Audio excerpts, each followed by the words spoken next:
সরকারের উপরে গোস্বা করেছে জামায়াতে ইসলামী, নিদেন পক্ষে অভিমান করেছে, এভাবে বলা যায়। গতকাল ঐক্যমত্য কমিশনের একটা বৈঠক হয়েছে, সেখানে জামায়াতে ইসলামী যোগ দেয়নি এবং সেটার কিছু কারণ তারা জানিয়েছে। এবং আমি পরে দেখলাম যে তারা সম্ভবত আজকের যে সেশন আছে সেটায় তারা জয়েন করবে। জানি না, আমি ভিডিও যখন রেকর্ড করছি ততক্ষণের খবর জানি না, সো পরে কী হয়েছে সেটা বলতে পারবে। কিন্তু গতকাল যে যারা জয়েন করেনি এবং সেটার জন্য কারণ দেখিয়েছে, দ্যাটস ভেরি ইম্পর্ট্যান্ট এবং ইন্টারেস্টিং। জামায়াত যে কারণ দেখিয়ে এই বৈঠক বয়কট করেছে, তার উদ্দেশ্যটা কি, এর মাধ্যমে তারা কি অর্জন করতে চাইছে সেটা নিয়ে আলোচনা করব। তার আগে গতকালই একটা খুবই গুরুত্বপূর্ণ সিদ্ধান্ত হয়েছে।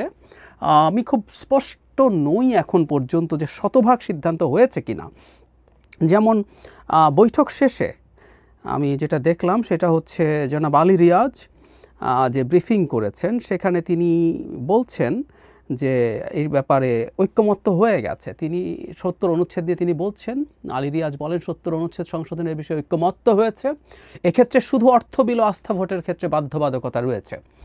৭০ অনুচ্ছেদ নিয়ে আমরা দীর্ঘদিন থেকে আলোচনা করেছি, ক্রমাগত করেছি। যারা আমরা সংবিধানের বেসিকটুকু জানি, আমরা এই ৭০ অনুচ্ছেদ নিয়ে কেউ কথা বলতে ছাড়িনি, কারণ আমরা ৭০ অনুচ্ছেদের এক্সিস্টেন্সের জন্য আমি সবসময় কথা বলতাম যে বাংলাদেশ তার জন্মের সময় থেকে বাংলাদেশে কোনো আইন বিভাগ ছিল না। একটা স্টেটে, একটা ডেমোক্রেটিক স্টেটে সেপারেশন অফ পাওয়ার থাকে, তার 3টা উইং থাকে, তার এক্সিকিউটিভ থাকে মানে শাসন বিভাগ থাকে, তার বিচার বিভাগ থাকে জুডিশিয়ারি, তার লেজিসলেচার থাকে আইন বিভাগ বলি আমরা।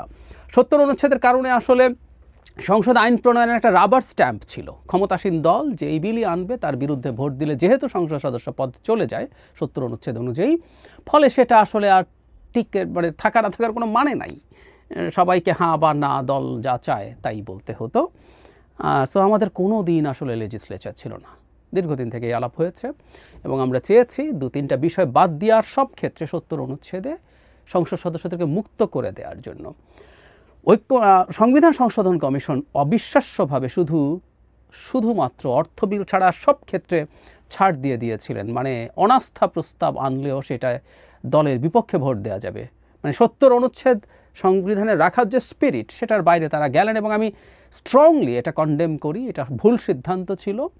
কারণ হলো ৭০ অনুচ্ছেদের এক্সিস্টেন্স ছিল মূলত এই কারণে যে আমাদের মতো একটা দেশ যেখানে ডেমোক্রেসি এখনও ম্যাচিওর্ড হয়নি, সকাল বিকাল সরকার পতন হয়ে যেতে পারে, কিছু টাকা পয়সা দিয়ে কিছু সংসদ সদস্য কিনে নিতে পারলেই সব কিছু করে ফেলা যেত। এটা কোনোভাবেই মেনে নেওয়ার মতো বিষয় না। কিন্তু সেটা তারা প্রপোজ করেছিলেন, কিন্তু এখন বলা হচ্ছে এটা আছে এবং অর্থ বিল আছে। আমি একটু ছোট করে যদি যোগ করি, আমরা সর্বোচ্চ কতটুকু করতে পারতাম সেটুকু বলি। পাকিস্তান কনস্টিটিউশন যেটা বলছে, তারা কয়েকটা জিনিস, সেটা হচ্ছে সরকার গঠনের সময় বিরুদ্ধে ভোট দেওয়া যাবে না, অনাস্থা ভোটের সময় বিরুদ্ধে ভোট দেওয়া যাবে না, তারপরে সংবিধান সংশোধন তাদের একটা এক্সট্রা আছে, অর্থ বিল এটাও আছে। এগুলো বললে ঠিক আছে। আমি দেখলাম, মানে আমি এখনও নিশ্চিত নই জনাব আলী রিয়াজ যেটা বলেছে এটা পুরোপুরি বিএনপি এভাবে মেনে নিয়েছে কিনা। সম্ভবত কিছুটাও যদি ডিবেট থাকে, কিন্তু যে জিনিসটা আমাদের কাছে আসার জায়গা সেটা হচ্ছে বিএনপি একটা জিনিস আরও যোগ করেছিল এখানে, জাতীয় নিরাপত্তার সাথে জড়িত ইস্যু। মানে এটা খুবই ভেগ এবং এটার বিষয়ে আমি দীর্ঘদিন কথা বলেছি। সেটা হচ্ছে এটা দিয়ে, এটা এত ব্রড, এর মধ্যে অনেক কিছু ঢুকিয়ে দেওয়া যায়। যেমন আমাদের ডিজিটাল সিকিউরিটি একটা জাতীয় নিরাপত্তাটা ঢুকিয়ে দেওয়া হয়েছিল। সো এই বিলটাও ওর মধ্যে ঢুকিয়ে ভোটের ক্ষেত্রে একই রেস্ট্রিকশন দিয়ে দেওয়ার সুযোগ ছিল। এবং জানলাম অনেকগুলো রিপোর্ট হচ্ছে সেখানে তারা এটা বলেছেন সম্ভবত এটা যুদ্ধবিগ্রহ বা এই ধরনের সিচুয়েশন ছাড়া আর কোনো ক্ষেত্রে অ্যাপ্লিকেবল হবে না। যদি সেটা হয় that's fine, very good. So article 70-র ব্যাপারে ঐক্যমত্য হওয়া, এমনকি এর মধ্যে যদি মানে সংবিধান সংশোধনের বিষয়টাও থাকে, I don't have any problem with that. আর বাকি সব ক্ষেত্রে যদি আমরা এটাকে মুক্ত করে দিতে পারি, মানে অন্তত এই যে অনাস্থা ভোট এবং অর্থ বিল এর সাথে যদি আমরা পাকিস্তানে যা আছে সেটাও বলছি, সরকার গঠন এবং সংবিধান সংশোধন, এগুলো যদি সব যোগ করে নেই, তারপরও আমি মনে করি এটুকু করতে পারলেও একটা অসাধারণ পরিবর্তন হবে। আমরা ৭০ অনুচ্ছেদে একমত হতে পেরেছি, অবশ্য জামায়াত ছিল না গতকাল, একমত হতে পেরেছি। এটা আমাদের জন্য খুবই খুবই গুরুত্বপূর্ণ ইস্যু। এটা আমাদের দেশকে কাগজে কলমে, অন্তত এভাবে বলা ভালো, কাগজে কলমে অন্তত একটা ডেমোক্রেটিক স্টেট হিসাবে আমাদেরকে কাজ করতে শুরু করতে দেবে। এতদিন আমরা ডেমোক্রেটিক স্টেট ছিলাম না, আমাদের সেপারেশন অফ পাওয়ার ছিল না, আমাদের কোনো লেজিসলেচার বলে কিছু ছিল না। সো সেটা হতে যাচ্ছে, এটা খুবই চমৎকার ব্যাপার। আরও দু একটা ইস্যুতে কথাবার্তা হয়েছে, আপার হাউসের সিটের সংখ্যা আপার হাউস হবে এটারও ঐক্যমত্য হয়েছে, কিন্তু এটা যেভাবে হবে, আমি আগেও বলেছি বিএনপি এটা যেভাবে চায় যে লোয়ার হাউসের সিটের পার্সেন্টেজ বা প্রপোর্শনাল রিপ্রেজেন্টেশন এটা হওয়া, আর তাহলে আপার হাউসের আসলে কোনো অর্থ নেই। আমি এটা নিয়ে আলাদা ভিডিও করেছি। রাদার আমরা যে আলাপটা করছি যে পপুলার ভোটে যত পার্সেন্ট ভোট পাবে ইলেকশনে তার প্রপোর্শনাল রিপ্রেজেন্টেশন অনুযায়ী হবে, এটা হলে আমাদের আসলে আর মেজর কোনো কিছু থাকে না। চমৎকার সিদ্ধান্ত হয়েছে সংসদীয় স্থায়ী কমিটি নিয়ে, 4টা অন্তত মিনিস্ট্রি, সবচেয়ে গুরুত্বপূর্ণ 4টা মিনিস্ট্রিতে বিরোধী দল থেকে সেটার চেয়ারম্যান দেওয়া হবে। এটাও সরকারের চেকস অ্যান্ড ব্যালেন্স বাড়াতে সাহায্য করবে, এটাও খুবই চমৎকার হবে। আমরা আশা করি আরও কিছু সংস্কার ব্যাপারে সবগুলো দল একমত হবে, কিন্তু এই কথাটা বারবার বলছি, ঘাট ধরে কোনো চাপিয়ে দেওয়ার কিছু নেই, সংস্কার মেনে নিতে হবে। এবং আমি আশা করি 70 অনুচ্ছেদের ইস্যুতে জামায়াত সংসদে ছিল না, 70 অনুচ্ছেদ দিয়ে জামায়াত তার অবস্থান পরিবর্তন করেছে, তাদের কিন্তু অনেক প্রাথমিক অবস্থায় তারা 70 অনুচ্ছেদে কোনো পরিবর্তন চায়নি, এখন তারা অনেকটা কমপ্লাই করছে এবং আমি ধারণা করি জামায়াত দ্বিমত করবে না এই ইস্যুতে। এবার আসলে যে ইস্যুটা নিয়ে কথা বলতে চাই সেটা হচ্ছে জামায়াত ঐক্যমত্য কমিশনে যায়নি গতকাল, তারা কথা বলেছেন এটা নিয়ে, তারা বয়কট করেছেন ফর্মালি। কি বলেছেন সেটা যদি আমরা একটু পড়ি, সেটা হচ্ছে এই রকম, ফর্মালি অফিসিয়ালি তারা কথা বলেছেন। জামায়াতের সহকারী সেক্রেটারি জেনারেল হামিদুর রহমান আজাদ, এটা বিডি নিউজ থেকে পড়ছি, bdnews24.com-কে বলেন, আমরা অন প্রটেস্ট আজকের বৈঠকে যাইনি।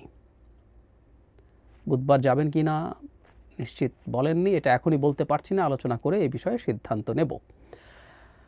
3 জুন যে প্রধান উপদেষ্টা এবং বিএনপির চেয়ারম্যানের সাথে যে বৈঠক হয়েছে এবং বিবৃতি প্রকাশ হয়েছে তা যথাযথ প্রক্রিয়ায় হয়নি বলে মনে করেন একজন জ্যেষ্ঠ নেতা। তিনি বলেন, এই জন্য আমরা আজকে জাতীয় ঐক্যমত্য কমিশনের বৈঠকে যাইনি, কারণ এই কমিশনের প্রধান হচ্ছে প্রধান উপদেষ্টা মোহাম্মদ ইউনূস। আমরা প্রধান উপদেষ্টাও তারেক রহমানের বৈঠকের বিষয়ে কোনো কথা বলছি না, আমরা বলতে চাই বৈঠকের পর যেভাবে একটি দলের কথায় নির্বাচনের তারিখ বদলে দেওয়ার ঘোষণা হলো, এটা কোনোভাবে মেনে নেওয়া যায় না। জামায়াতের ওই নেতা বলেন, আমরা আশা করেছিলাম দেশে ফিরে প্রধান উপদেষ্টা বিষয়টি রাজনৈতিক দলগুলোকে ডেকে স্পষ্ট করবেন। তাহলে এটা খুব ক্লিয়ার, তারা অন প্রটেস্ট এটা ফর্মালি অন রেকর্ড বলেছেন, অন্য নেতা বলেছেন। আমরা খেয়াল করব এই দুজনের বৈঠকের পর জামায়াত যে স্টেটমেন্ট দিয়েছিল সেখানে তারা আসলে তাদের এই অসন্তোষ জানিয়েছিল। তারা মনে করে বিএনপির সাথে একমাত্র কথা বলে এটা করা ঠিক না। আমি প্রায় একটা কথা বলছি, মানে রাজনৈতিক দল একটা দল বা দুটো দল এভাবে কি হিসাব হয়? আমি একটা উদাহরণ এভাবে দিই, সেটা হলো ধরুন প্রধান উপদেষ্টা যখন গণতন্ত্র মঞ্চ এবং বাম দলগুলোর সাথে বসে একসাথে সবাইকে নিয়ে বসে, ইসলামিক দলগুলো সবগুলোকে একসাথে নিয়ে বসে, তো এখন ব্যাপারটা কি এরকম হতে পারে যে ধরুন নাগরিক ঐক্য, গণসংহতি আন্দোলন, গণ অধিকার পরিষদ যে কেউ যদি বলে প্রধান উপদেষ্টা নিরপেক্ষতা হারাচ্ছেন কিনা, তিনি জামায়াত ইসলামের সাথে একা বসছেন, আমাদের সাথে তো একা বসেন না, এটা আমরা কোনোভাবে মেনে নেই না। কথার কথা কেউ যদি বলে, এটার উত্তর আমরা জানি, ওই দলগুলো জামায়াত ইসলামী না। আওয়ামী লীগের অবর্তমানে বাংলাদেশের দ্বিতীয় জনসমর্থনের দল, যদিও তাদের সমর্থন সর্বোচ্চ যে বিএনপি আছে তার সাথে মোটামুটি আকাশ পাতাল ফারাকের মতো, তারপর তারা দ্বিতীয় সর্বোচ্চ দল, সুতরাং প্রধান উপদেষ্টার কাছে তারা এই প্রিভিলেজ পেতে পারেন। তারা যদি এই প্রিভিলেজ পান, ঠিক একইভাবে বিএনপিকেও সেই প্রিভিলেজ পেতে হবে, পাওয়ার কথা। এটাই নিয়ম। এবং এই পলিটিক্যাল ল্যান্ডস্কেপে যেসব পলিটিক্যাল পার্টিজ আছে প্রত্যেকেরই কম বেশি গুরুত্ব আছে, কিন্তু যে সংখ্যায় যে সবচেয়ে বেশি শক্তিশালী এবং একটা নির্বাচনে যে জিতে যাবে বলে সবাই বিশ্বাস করে। মজার ব্যাপার, বিএনপির সমালোচনাও যারা করে তারা বলেন বিএনপি ক্ষমতায় গিয়ে লুটপাটের জন্য তাড়াতাড়ি নির্বাচন চায়, তার মানে তারাও মনে করে নির্বাচন হলে বিএনপি ক্ষমতায় যাবে। সো বিএনপি ক্ষমতায় যাওয়াটা এতটাই নিশ্চিতের মতো ব্যাপার, সেই দলের সাথে আলোচনা করেই আসলে বাংলাদেশের নির্বাচনের ডেট ফাইনাল হবে। আর ফেব্রুয়ারি ডেট নিয়ে তো জামায়াতের ক্ষোভ থাকার কথা না। জামায়াত নির্বাচনটা, জামায়াতই বরং 2টা উইন্ডো দিয়েছে, তারা ডিসেম্বরের কথা বলেনি, তারা বলেছে হয় রমজানের আগে অথবা এপ্রিলের কথা যেটা বলেছিল সেটাও তারা বলেছে যে ওই সময়ও হতে পারে। সো এটা তো তাদের যে চাওয়া তার মধ্যেই হয়েছে। জামায়াত আসলে কেন এটা করছে এটা বুঝতে চাওয়া দরকার আছে, এবং করে ব্রিলিয়ান্ট কিছু করলো কিনা। তারা আসলে সরকারকে মেসেজ দিতে চায় যে তারা গুরুত্ব পেতে চায়, তাদেরকে গুরুত্ব দিতে হবে, যেহেতু সংখ্যায় যেমনই হোক না কেন, যেহেতু দ্বিতীয় সর্বোচ্চ দল, তারা তাদের সরকারের কাছে এই মেসেজ দিতে চায় যে তাদেরকেও কগনিজেন্সে নিতে হবে। তাদেরকে কগনিজেন্সে নেওয়া হচ্ছে, কিন্তু আরও বেশি নিতে হবে। মানে পোস্ট হাসিনার সময়ে জামায়াতে ইসলামীর এক ধরনের নিজেদের মধ্যে নিজেদের প্রতি একটা বড় ধারণা তৈরি হয়েছে বলে আমি মনে করি। ওই সোশ্যাল মিডিয়া বা অনলাইনের বিভিন্ন জায়গায় তাদের সরগোল যথেষ্ট আছে, তারা খুবই সরগরম আছেন। সেটা দেখে তাদের অনেকেরই মনে হয় হয়তো যে তারা খুবই বড় কিছু হয়েছেন, সে কারণে তারা সরকারের কাছ থেকে সেটার অ্যাসিওরেন্স চান। এবং আমি স্মরণ করিয়ে দেই, আমি জাতীয় পার্টি নিয়ে একদিন বলেছিলাম, জাতীয় পার্টি নিষিদ্ধ করার জন্য এনসিপি আওয়াজ তুলছে, জামায়াতের সাথে থাকবে। কারণ জাতীয় পার্টিকে যদি কোনোভাবে নিষিদ্ধ করে দেওয়া যায়, নির্বাচন আসতে না দেওয়া যায়, তখন সরকারের উপর এবং বিএনপির উপরে জামায়াতের বিরাট লেভারেজ তৈরি হবে। তার সংখ্যা যতটুকুই হোক না কেন, সে যদি নির্বাচনে যাব না বলে, সেটা একদমই একতরফা একটা নির্বাচনের প্রবাবিলিটি তৈরি করবে।